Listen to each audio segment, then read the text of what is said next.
Doctor Godson, சரியா சட்டம் இந்திய சமூகங்களை மேற்கத்திய நாடுகளை விட மேம்பட்டதாக ஆக்கியுள்ளது அப்படிங்கிறாரு. மேற்கத்திய சமூகத்தை விட மேம்பட்டதாக சரியா சட்டம் ஆக்கியிருக்குங்கிறாரு. இவர் யாருங்க? ஒரு டக்கர் ஸ்வான்சன் மெக்னியர் கார்சன் ஒரு அமெரிக்க அரசியல் விமர்சகர். இவர் 2023 முதல் டக்கர் ஆன் எக்ஸ் மற்றும் த டக்கர் கான்ஸ்டன்ட் ஷோ ஆகிய நிகழ்ச்சிகளை தொகுத்து வழங்குகிறார்.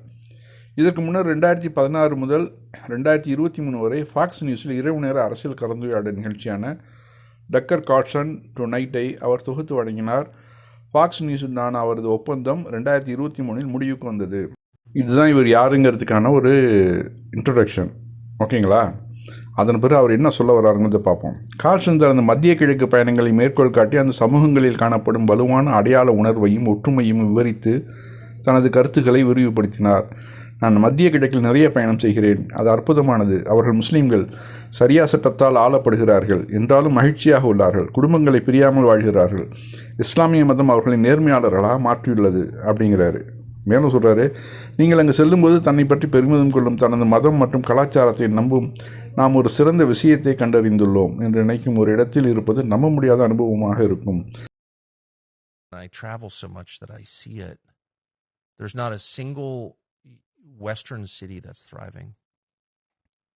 And they're all degrading in exactly the same way. Is a lot of it just a moral decay?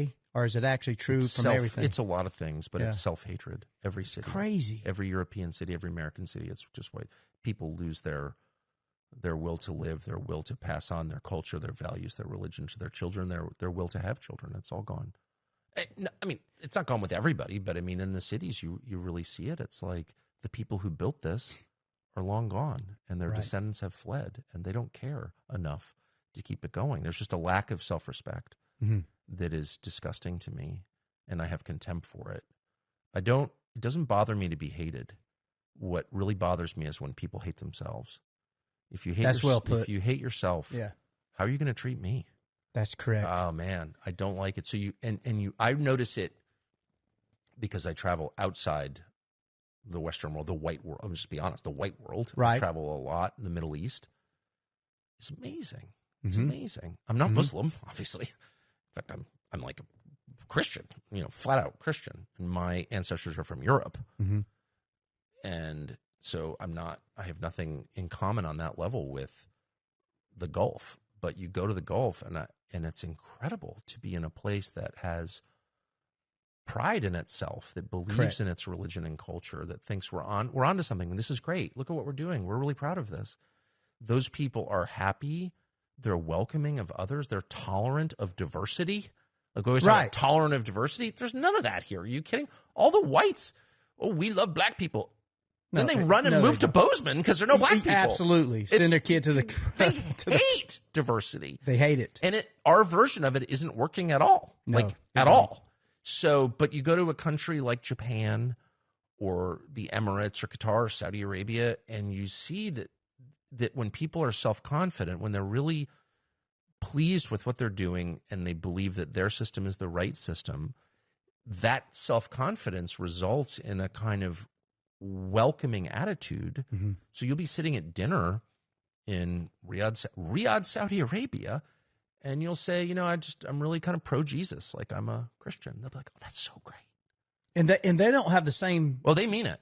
And they don't have the same belief. No, they're Muslims. They're Muslims. It's a country governed by Sharia law. Right. And they're like, that's great. Good for you. Yeah. It's great. And you notice like in ISIS or Al-Qaeda or like the Muslim... இந்த மாதிரி அவர் இஸ்லாத்துக்கு ஆதரவான கருத்துக்களை சொல்லும் போது அங்கே உள்ள சங்கிகள், அதாவது நம்ம நாட்டில் இருக்கிற சங்கிகள் மாதிரி இங்கே அமெரிக்காவில் உள்ள சங்கிகள் இருக்காங்கல்ல, அவங்க பயங்கரமாக பிறண்ட ஆரம்பிச்சிட்டாங்க. அதை பற்றி என்ன செய்தி வந்திருக்குனாக்கா, இந்த கருத்துக்கள் மகா இயக்கத்துடன் தொடர்புடைய பிரமுகர்கள் உட்பட பலரிடமிருந்து உடனடியாக எதிர்ப்பை ஈர்த்தன. லாரா ரூமர் காட்சனை விமர்சித்து அவர் ஜிஹாதி சமூகங்களை காதல்மயமாக்குவதாக குற்றம் சாட்டினார். மேலும் அவரது கருத்துக்களில் ஒரு குறிப்பிட்ட போக்கு இருப்பதாகவும் அவர் சுட்டிக்காட்டினார். காட்சன் திறம்பட இஸ்லாமிற்கு மதம் மாறிவிட்டார் அல்லது வெளிநாட்டு தாக்கத்திற்குள்ளான ஒரு கத்தாட்சன் நபராக மாறிவிட்டார் என்ற தனது கூற்றையும் அவர் மீண்டும் வலியுறுத்தினார்.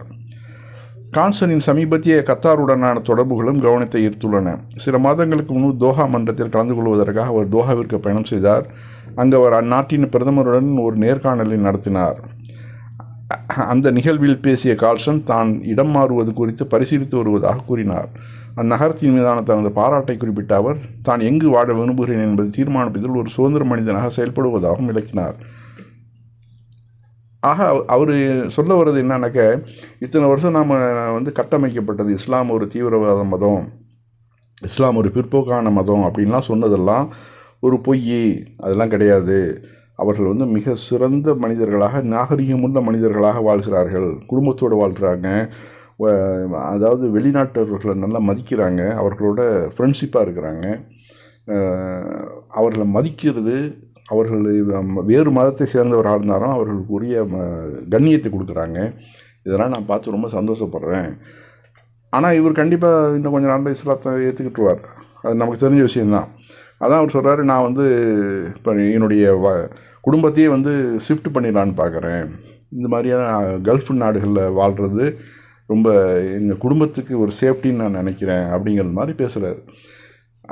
அது என்னுடைய உரிமை, நான் எங்கே வாழணுன்னு தீர்மானிக்கிறது என்னுடைய உரிமைங்கிறார். கண்டிப்பாக அமெரிக்காவில் இருந்துக்கிட்டு தினந்தோறும் துப்பாக்கி சூடு, போதை கலாச்சாரம் இப்படி வாழ்கிறத விட இங்கே வளைகுடாவில் சிட்டிசனாக இல்லைன்னா கூட நான் ஒரு சிறந்த ஒரு மனிதனாக, ஒரு குடும்ப தலைவனாக வாழ முடியும். அப்படிப்பட்ட சூழல் இந்த வளைகுடாக்களில் இருக்குது அப்படின்னு அவர் நினைக்கிறார். இது உண்மையான கருத்துக்கள் கூட தான். இங்கே கூட பல ஹிந்துக்கள் குடும்பத்தோட 10 வருஷம், 20 வருஷம், 30 வருஷம்லாம் இங்கே வாழ்ந்துக்கிட்டு இருக்கிறாங்க. எந்த ஒரு டென்ஷனும் இல்லாமல் மிக மிக சுதந்திரமாக. நம்ம தமிழர்கள் கூட இங்கே குடும்பத்தோடு வாழ்கிறதெல்லாம் நம்ம பார்க்குறோம். இந்து தமிழர்கள் எத்தனையோ பேர் இங்கே வாழ்கிறத பார்க்குறோம். ஆக இந்த நாடு இஸ்லாம் எல்லா மதத்துக்குமான ஒரு ஃப்ளெக்சிபிளான ஒரு மார்க்கம் தான் இது அப்படிங்கிறது இது மாதிரியான பேட்டிகள்லேருந்து நமக்கு விளங்குது.